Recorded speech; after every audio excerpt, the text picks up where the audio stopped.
Hi, how you doing? So, first off, I'm a dumbass and I pretty much talked for about 10 minutes and wasn't even recording. Um, so I'll get to it. My name is Jordan, and I am no longer Christian. I was for my whole life. I'm 26 now, and I want to explain why. And I want this to be for Christians and for non-Christians, so you can understand where I'm coming from. So I say to the Christians out there, I'm no longer Christian, not because I've been swayed by the devil, not because bad company corrupted good character, but because I saw lots of things wrong with this religion and the logic behind it, which there's not much. And so I want to explain my steps that happened and the reason why I'm no longer a Christian. And so I'm going to try to make this quick because I can talk for days. But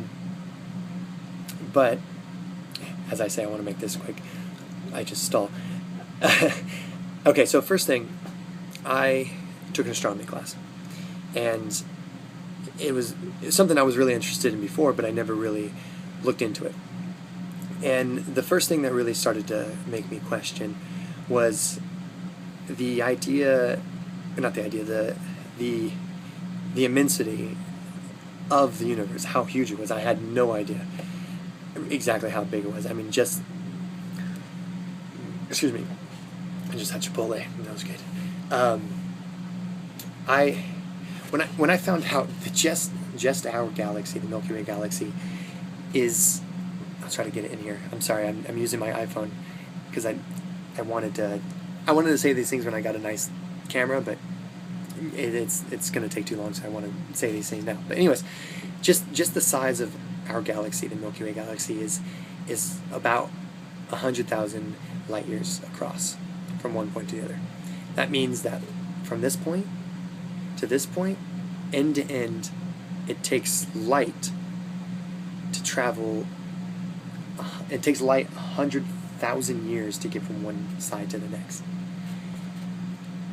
And you don't really think about that just in everyday life until you look at that. And then what you realize is, well, we can see the end. I mean, we're not at the other end, but we can see over there. And that means that light has been traveling to us for 100,000 years. At least, that's just in our galaxy. And then you see that there's other galaxies that are, millions of light years across. That are million light years, not across, but away from us. And then we can see them. So that means the universe has been around for at least 1 million years. And coming from a Christian point of view and learning and understanding and growing up that way, is you think that the Earth and stuff is 10,000 years old, at the most 12,000 maybe.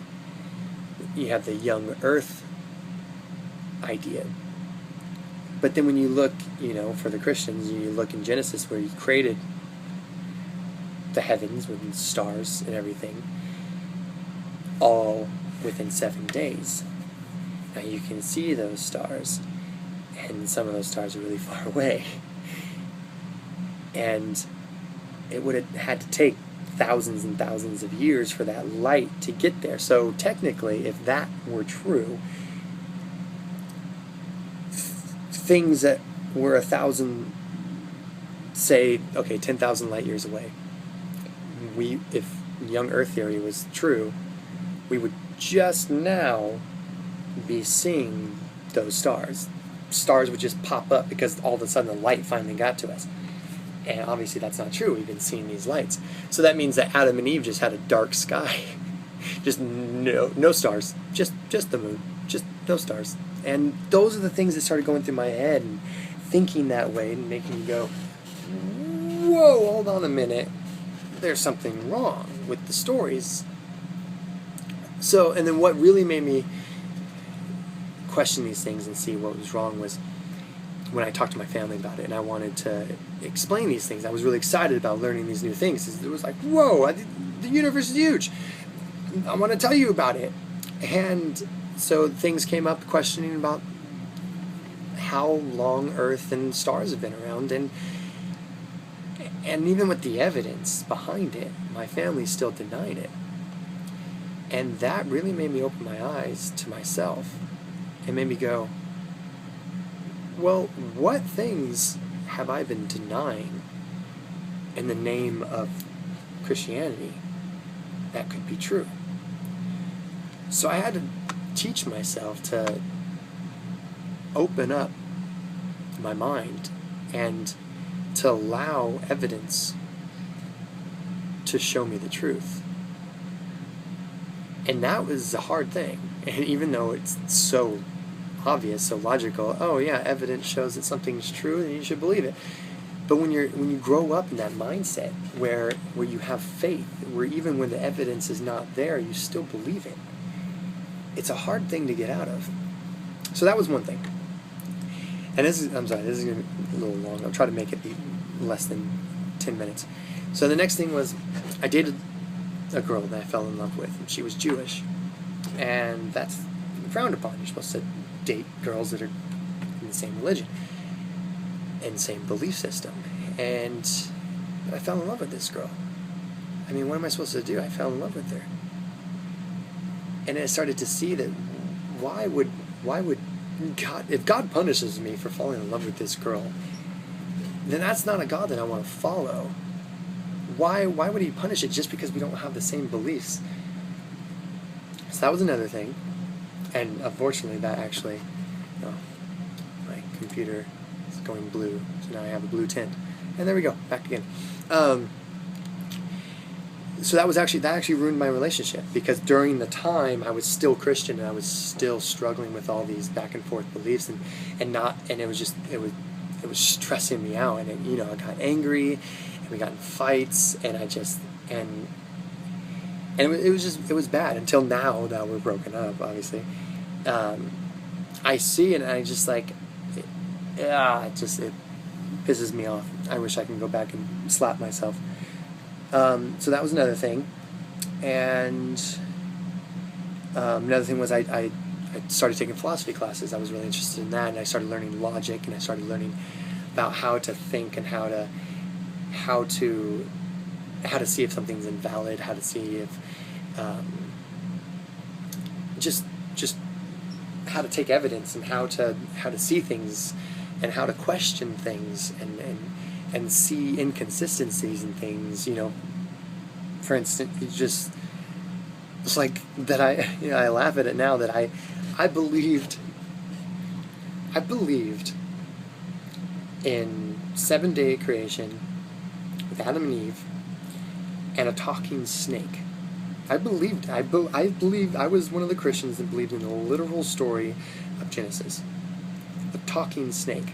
Now I believe that, but I denied science with evidence, and you don't even think about it until after. But in that mindset, you just automatically learn to deny things. Just deny them, and you have faith that God, and that's only backup.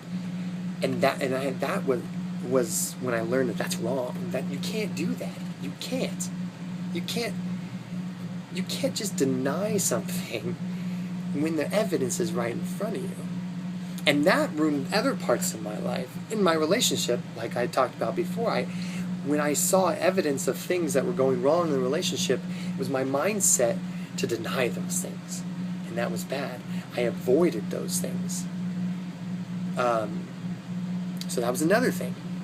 But I think what really changed everything, what really made me go, no, I'm no longer Christian, was when I looked at the stories in the Bible.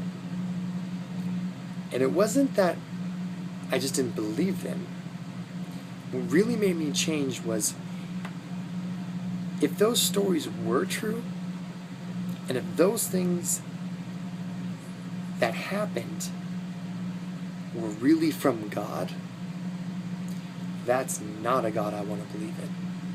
And that's what, there's just the epiphany that hit me, and I just go, wow, why didn't I think of that before? Why? Just things like, just the flood, for instance. So what? God creates us. He messed up because we're all wicked, and he decides to wipe us all out. But that's okay because it's from God. No, that's not okay. That is not okay. God is perfect because we make him perfect. We give him excuses. We give him... And so what? We're supposed to do as he says, not as he does?